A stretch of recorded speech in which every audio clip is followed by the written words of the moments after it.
أهل الذكر إن كنتم لا تعلمون۔ آیت آج 7ویں کلاس ہے۔ ایک اعتراض وہ سن لیجئے۔ اعتراض یہ ہے کہ تم نے پیچھے ایک آیہ کریمہ کے متعلق یہ کہا کہ نبی پاک صلی اللہ تعالی علیہ وسلم نور ہیں، اور بعض روایتوں میں یہ ہے کہ کائنات میں سب سے پہلے جس کو پیدا کیا وہ میرے اور آپ کے آقا صلی اللہ تعالی علیہ وسلم کی ذات گرامی، اور نبی پاک صلی اللہ تعالی علیہ وسلم کی نورانیت حضرت آدم علیہ السلام کی بشریت سے کئی ہزار سال پہلے موجود تھی۔ اچھا، یہ باتیں ٹھیک ہیں، لیکن اعتراض کرنے والا یہ کہتا ہے کہ اگر نبی نور ہے تو نور تو کھاتا پیتا نہیں، اگر نبی نور ہے تو نور کے تو خون نہیں نکلتا، اگر نبی نور ہے تو نور تو شادی نہیں کرتا۔ بہرحال تفصیلی اس کے جوابات تو انشاءاللہ باقاعدہ جو کلاس آئے گی اس کے اندر دیے جائیں گے۔ آج چونکہ پارہ نمبر 9 کے اندر اس کا ایک جواب بن سکتا ہے تو میں آپ کے سامنے رکھتا ہوں۔ موقف ہمارا یہ ہے کہ نبی پاک صلی اللہ تعالی علیہ وسلم نور ہی نہیں ہے بلکہ سرکار نور بھی ہیں اور بشر بھی ہیں۔ سرکار دو عالم صلی اللہ علیہ وسلم نور بھی ہیں اور بشر بھی ہیں۔ رسول پاک صلی اللہ تعالی علیہ وسلم کی بشریت جب غالب ہوتی ہے تو نبی پاک صلی اللہ تعالی علیہ وآلہ وسلم کا خون بھی نکلا ہے، سرکار کھاتے پیتے بھی ہیں، سرکار دو عالم صلی اللہ تعالی وسلم نے بھوک بھی برداشت کی ہے۔ تو یہ جتنے عوارض ہیں وہ سارے کے سارے بشریت کے ہیں، تو ہم تو بشریت کے انکاری نہیں ہیں۔ تم کوئی ایسی چیز بتاؤ جس میں یہ ثابت ہو کہ رسول پاک صلی اللہ علیہ وسلم نور نہیں۔ کوئی کہے نہیں جی پھر بھی نور جب بشر بنے گا تو بھی نہیں کھاتا۔ بعض فرشتوں کی مثال پیش کرتے ہیں، تو وہاں جو فرشتے بشر بن کے آئے تھے وہ بطور کھانے پینے کے نہیں آئے تھے، ان کی بشریت صرف سامنے والے کو دکھانے کی غرض سے تھی۔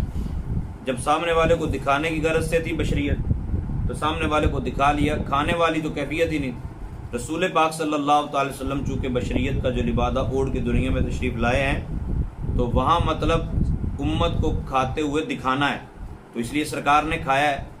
جس وقت نبی پاک صلی اللہ تعالی وسلم کی نورانیت غالب ہوتی تھی اس وقت سرکار نہیں کھاتے تھے، صوم وصال، دن بھی روزہ رات بھی روزہ، نہ سحری نہ افطاری۔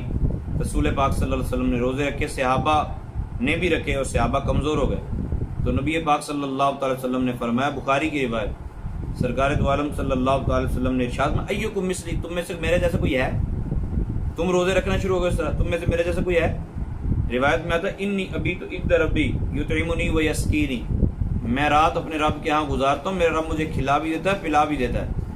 تو مطلب رسول پاک صلی اللہ تعالی وسلم کو دنیا کے کھانے کی ضرورت نہیں تھی، دنیا کا کھانا امت کو دکھانے کے لیے اور امت کی دلجوئی کے لیے تھا یا بشری عوارض کی وجہ سے تھا۔ خیر، ہمارا مقصد کہنے کا یہ ہے کہ جب کیفیت بدل جاتی ہے تو احکام بدل جاتے ہیں۔ رسول پاک صلی اللہ علیہ وسلم جب تک صرف نور تھے، بشری لبادہ نہیں اوڑا تھا، اس وقت تک کھاتے پیتے نہیں تھے، لیکن جب نبی پاک صلی اللہ تعالی علیہ وسلم نے بشری لبادہ اوڑا، آپ حضرت سیدہ آمنہ کے گھر میں تشریف فرما ہوئے تو پھر کھانا پینا سارے عوارض بھی تشریف لے آئے۔ تو اس کی مثال محض کیفیت کے اعتبار سے، نہ کہ رسول پاک صلی اللہ تعالی علیہ وسلم کے ساتھ ہو بہو مثال دے رہے ہیں، ایسا نہیں، صرف سمجھانے کے لیے عرض کر رہا ہوں کہ حضرت موسیٰ علیہ السلام نے جب فرعون کے پاس تشریف لے گئے تو اسے بولا کہ بھائی تم بنی اسرائیل کو میرے ساتھ بھیج دو، انہوں نے کہا کہ تمہارے پاس کوئی نشانی، تو آپ نے نشانی دکھائی۔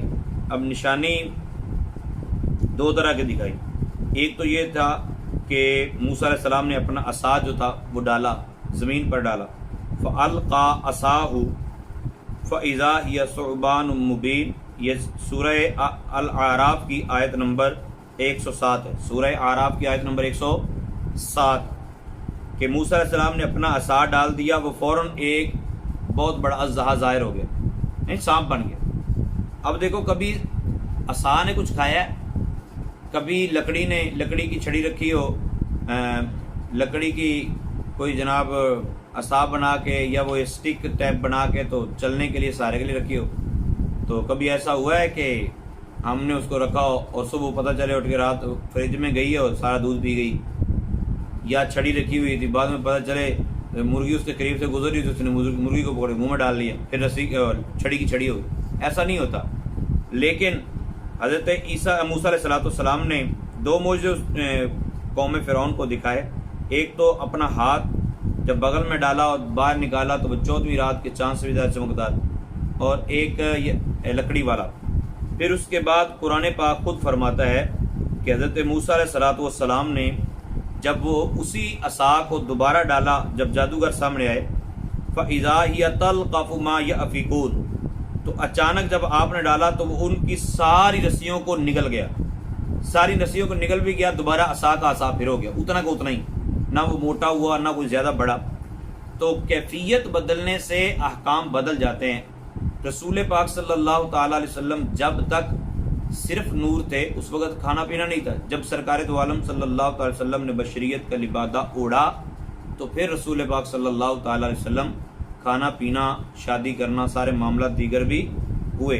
میں پھر عرض کر دوں، یہ مثال محض محض محض محض سمجھانے کے لیے، نہ کہ عصا کے ساتھ رسول پاک صلی اللہ تعالی وسلم کو تشبیہ دی جا رہی، جس طرح بات جہلا کو لگتا ہے۔ حضرت موسیٰ علیہ السلام آپ کا جو کمال تھا، یہ ایک بات تو کلیئر ہو گئی نا آپ کے اس کمال سے کہ حضرت موسیٰ علیہ السلام جو تھے ان کی وجہ سے ہمارا یہ مسئلہ حل ہوا کہ انہوں نے عصا پھینکا، تو عصا جب تک عصا تھا کچھ نہیں کھاتا پیتا تھا، لیکن جب وہ اژدہا بن گیا تو سب کچھ کھاتا پیتا تھا۔ اس کے بعد آپ آ جائیے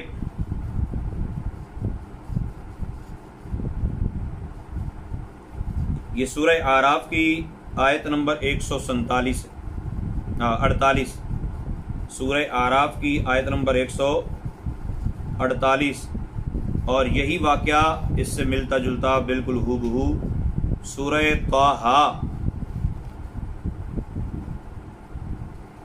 طٰہٰ کے اندر بھی ہے۔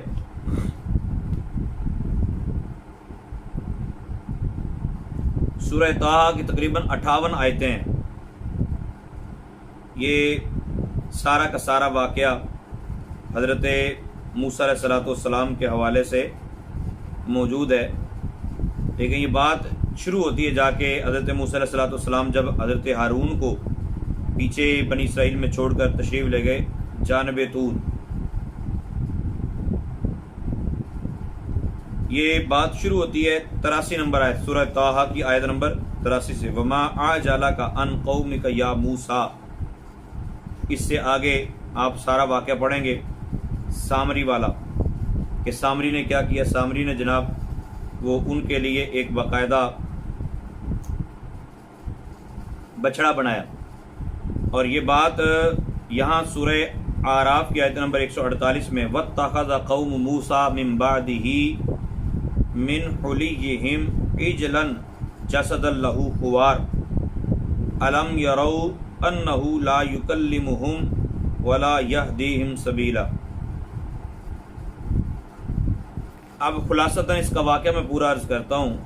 وہ واقعہ یہ ہے، حضرت موسیٰ علیہ السلام جب بنی اسرائیل کو چھوڑ کر آپ تشریف لے گئے کوہ طور پر، 40 دن کے لیے اعتکاف کیا، پیچھے سے سامری جادوگر نے ان کے زیورات لیے، یہ پورا بیان آپ کو یوٹیوب سے بھی مل جائے گا، پورا کا پورے زیور اس نے لیے، اس نے زیور کو ڈالا، سونے کو ڈالا، سونے کو ڈھال کر پھر اس نے اس کا ایک بچڑا بنایا، گائے کا بچڑا بنا کر، گائے کے بچڑے کا بت بنا کر پھر اس کو زندہ کر دیا۔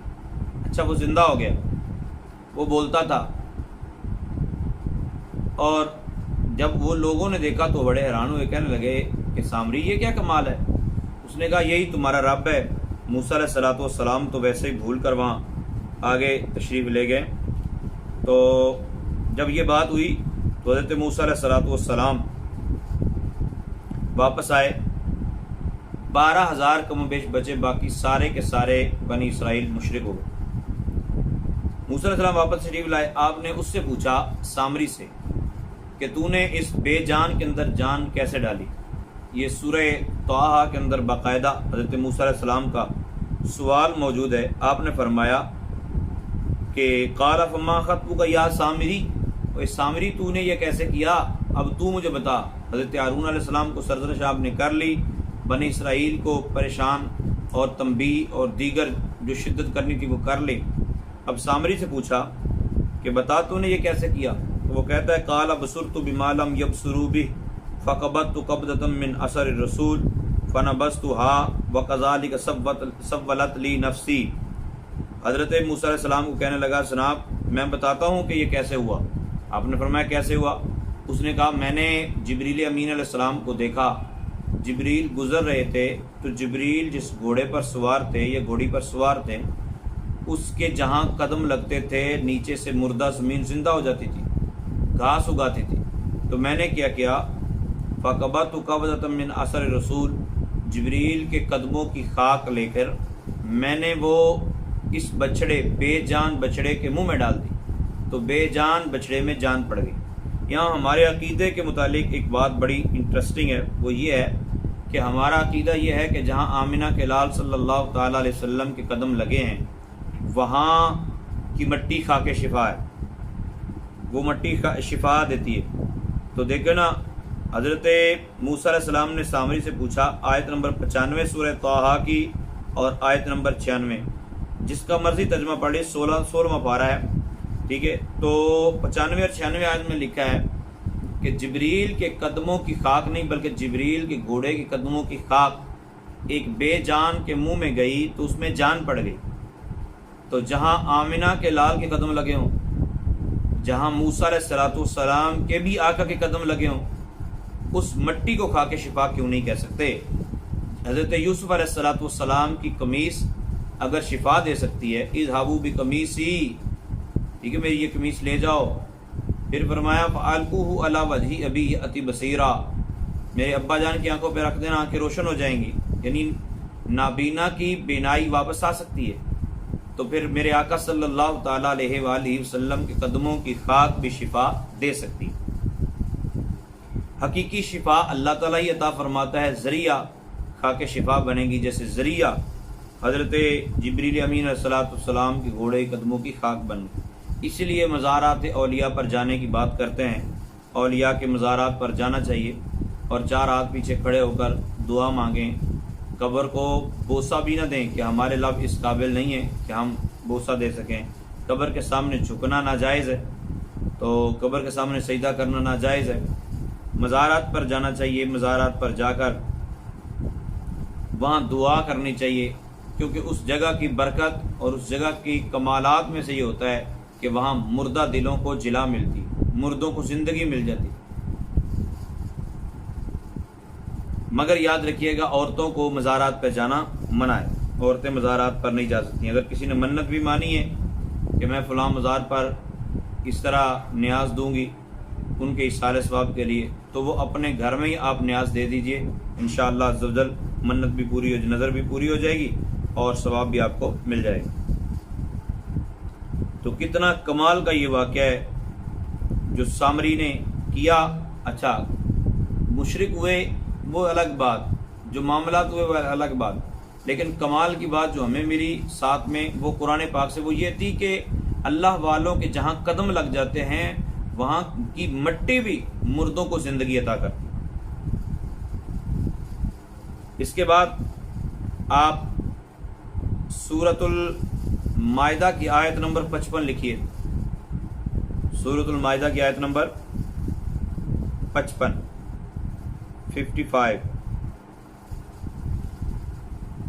اب آیت نمبر 55 میں کیا ہے؟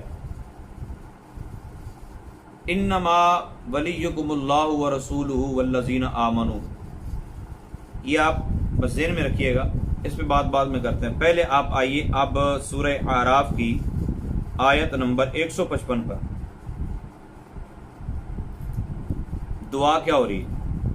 دعا دیکھیں، موسیٰ علیہ الصلوۃ والسلام دعا کرتے ہیں، انت ولینا، انت ولینا، تو ہمارا ولی ہے، تو ہمارا ولی ہے، تو ہمارا ولی ہے، تو ہمارا مولا ہے، مطلب اللہ ولی ہے، اللہ ولی الذین، اللہ ولی الذین، یہ بھی قرآن پاک میں، انما ولیکم اللہ، یہ بھی قرآن پاک میں، انت ولینا، یہ بھی قرآن پاک میں۔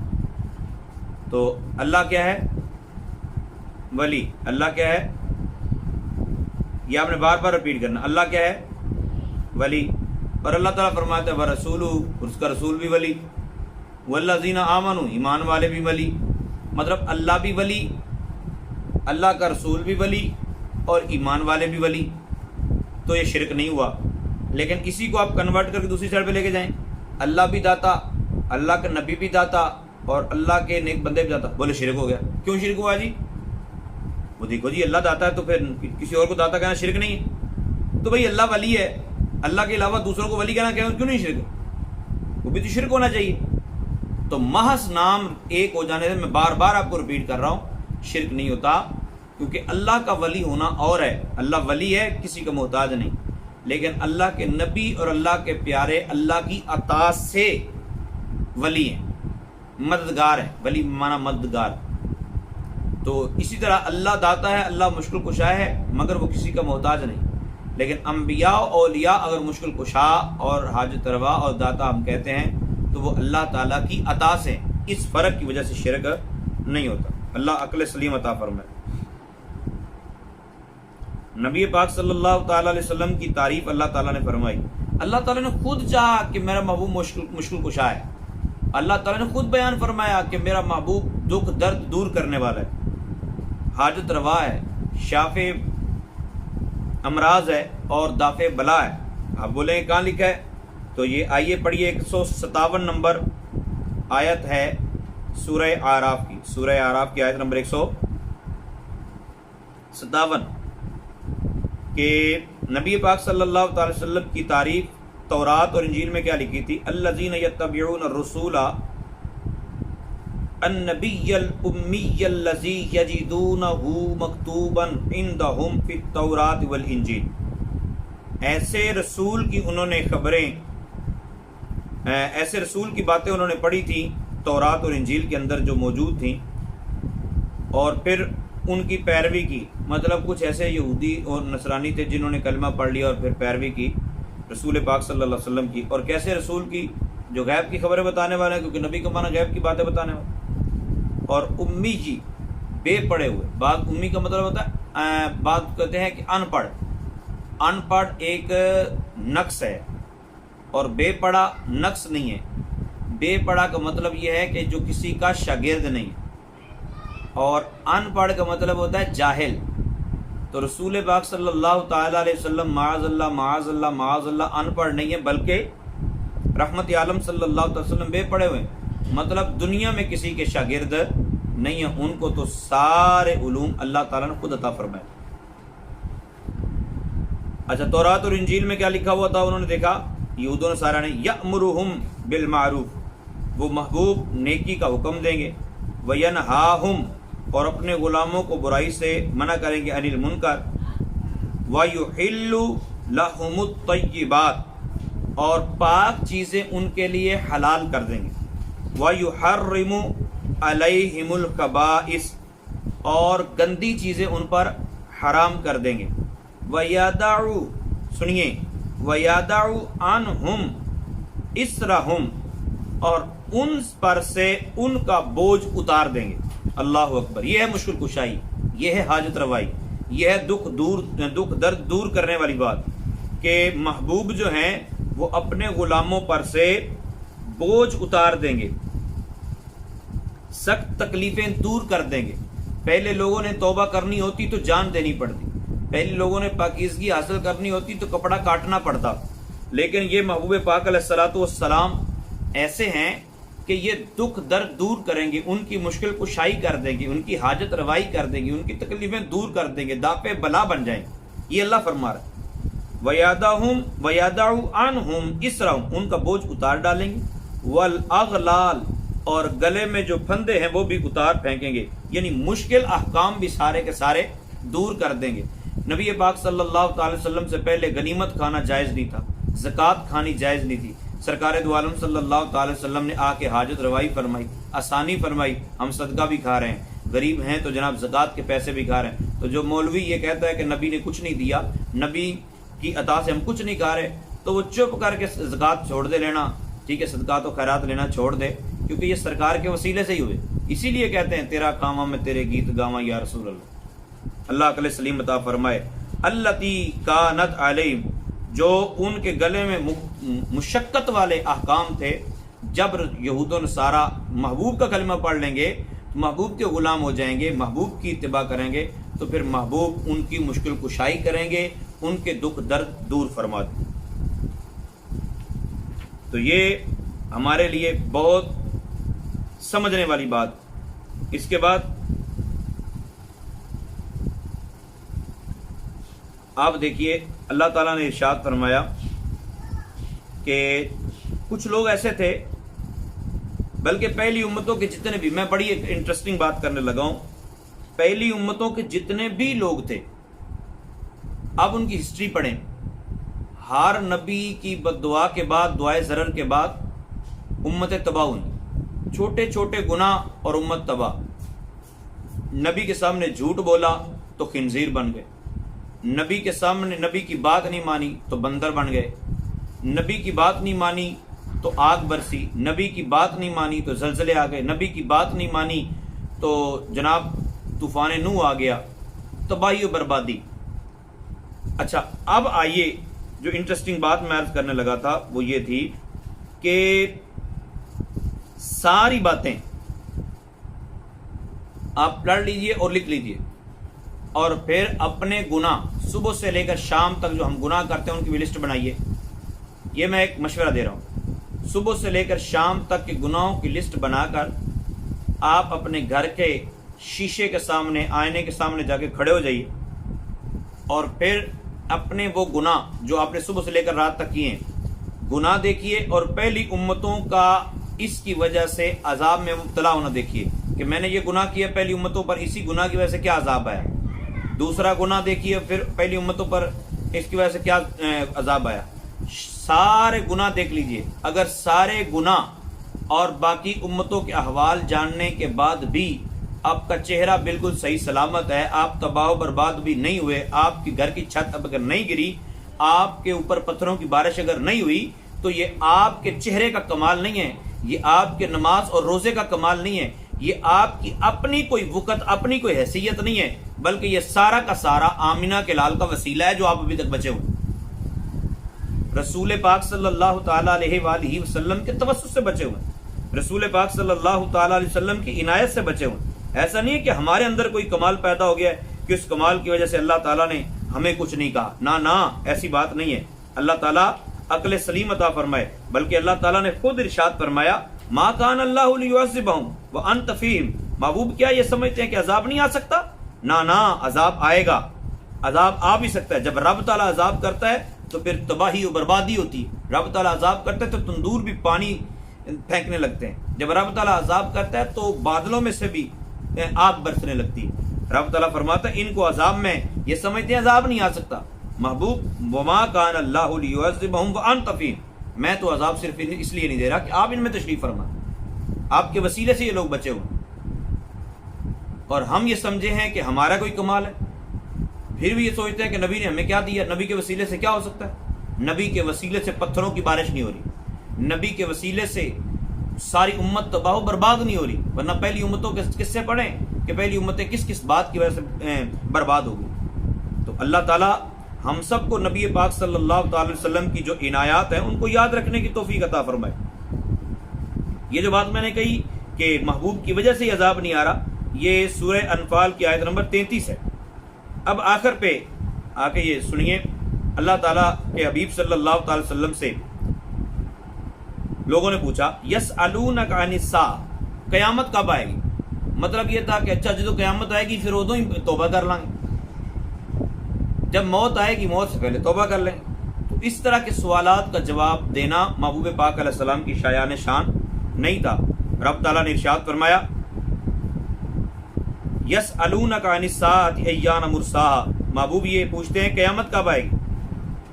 تو نبی پاک صلی اللہ تعالی وسلم نے ارشاد فرمایا اس کا علم تو میرے رب کے پاس، مطلب اللہ تعالیٰ کی عطا کے بنا کسی کے پاس کوئی علم نہیں ہے. اب رسول پاک صلی اللہ تعالی علیہ وآلہ وسلم نے یہ بتا دیا قیامت کون سی تاریخ کو آئے گی، جمعہ والے دن آئے گی. سن نہیں بتایا تو ہم قیامت سے پہلے کتنی نشانیاں بتا دی، قیامت سے پہلے یہ نشانی یہ نشانی یہ نشانی یہ نشانی یہ نشانی، لیکن ہم کہتے ہیں نہیں سن بتاتے تو پھر پتا ہوتا.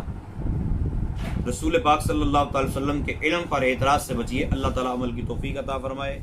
آمین.